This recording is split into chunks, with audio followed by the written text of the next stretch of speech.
So our president is George Washington. He was elected as our first president 1789 to 1797. He was born February 22nd, 1732, and he passed away December 14th, 1799. He was known as a Federalist, but he didn't really agree on being in such a party. He actually wanted equality, and when he first became president, his first act for presidency was the Judiciary Act of 1789, where it established the Supreme Court, where it held 6 members of judges. All right. George Washington was a great president. First off, he created a legacy for the other presidents to come afterwards, which included setting the 2-term limit, which was only broken once, though. Let's be real, that doesn't matter. He also established the first national banks of America, as well as the first cabinet system, which had 2 of the most infamous icons in America, Thomas Jefferson and Alexander Hamilton. Not only that, why he was such a great president, he was elected unanimously to both of his terms, twice, unanimous by the Electoral Congress, which shows how good of a job that he was doing. He knew what he was doing. They chose him for a reason.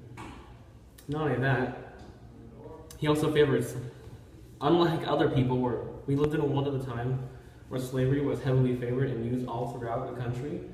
So Washington took a stand like, nah, I don't like this. So he created the Slave Trade Act of 1794, which limited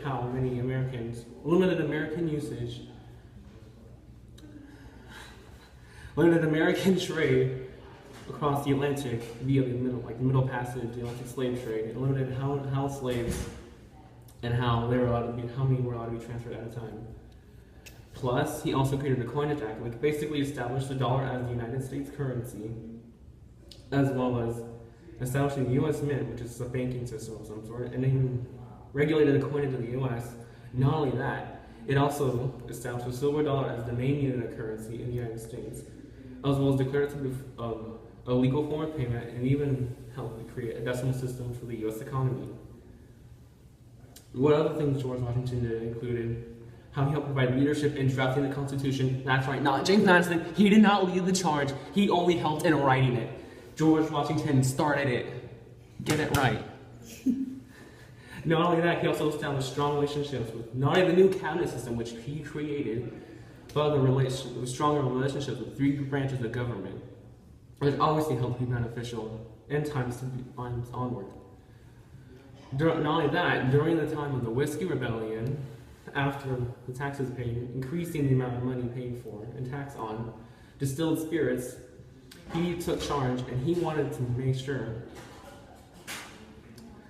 that America and the country would be safe and that these areas of rebellion wouldn't act out. So then he created the Militia Acts of 1792, which helped organize and gave him the power to organize state troops and militias, as well as gave Washington himself personal charge in order to take charge of the situation and go and stop the rebellion, which is what he was supposed to do. And that's what he did. He helped suppress the rebellion, which also, during that, when he showed up and suppressed the rebellion, it also showed them and established how the law of the land, federal law is the law of the land, and it even demonstrated that federal government is required to levy and collect taxes no matter what background you're from.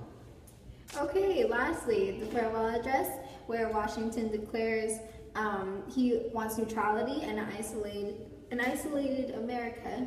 So the farewell address was the whole purpose of it was so that the whole purpose of the farewell address was a condemnation of political parties. This was a direct response to the fractioning of the American people. Is that it?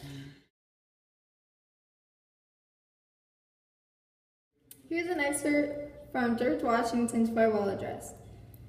For this you have every inducement of sympathy and interest. Citizens by birth or choice of a commonly country, that country has a right to concentrate your affections. The name of American, which belongs to you in your national capacity, must always exalt the just pride of patriotism more than any appellation derived from local discriminations. With slight shades of difference, you have the same religion, manners, habits, and political principles. You have in common cause fought and triumphed together. The independence and liberty you possess are the work of joint councils and joint efforts of common dangers, sufferings, and successes. So, James Madison was trash. Let's be real. All he did was help with the Constitution. All he helped with the Bill of Rights. All right, so what? Like what? They're getting defiled all over the United States, all over today. Even now, they're just not.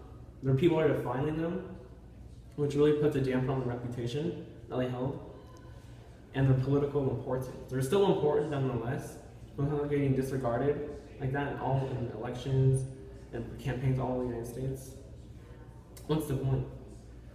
James Madison was trash though, due to the fact that during the time, right after he came to presidency, he created the Non-Intercourse Act right after the Embargo Act was repealed, where how the Intercourse Act restricted trade had trade with basically every country but Great Britain or France.